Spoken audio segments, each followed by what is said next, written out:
Hi, my name is Larry Newman. I'm an Ithaca DWI attorney. Today I want to tell you a story about a case last March. Freezing cold, snow coming down. Tompkins County Sheriff's Office decided on this night that they were going to set up a sobriety checkpoint. It's allowed to have a checkpoint to check people's cars, to check people while driving their cars, because driving on public highways is a privilege. It's not a constitutional right.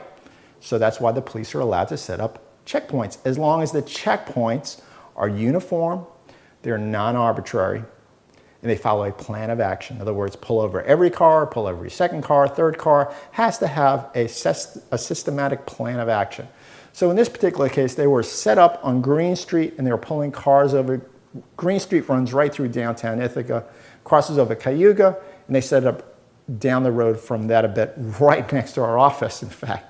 So these cars were going down through the checkpoint, no issues. They saw a car decide at the last minute, right before the checkpoint, pulled into the private mental health building parking lot. This is a private parking lot, and it was closed after hours. This wasn't a mental health building during the day. It's 2 o'clock in the morning. Why is anybody pulling in there? And they saw this person jump out of their car, no jacket on, and went running in the middle of the night. It didn't help matters any that he had a bottle open around his neck. That didn't help anything. But they found that he smelled of alcohol and failed the sobriety test. He did not take a chemical test of his blood or breath. But the question came up, can somebody, if they see a checkpoint ahead, can they decide at the last minute they want to evade or avoid going through the checkpoint? Is that legal?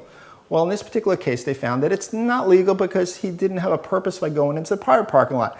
The situation would have been a lot different had he gone to the left side, because on the left side, there was a public parking lot.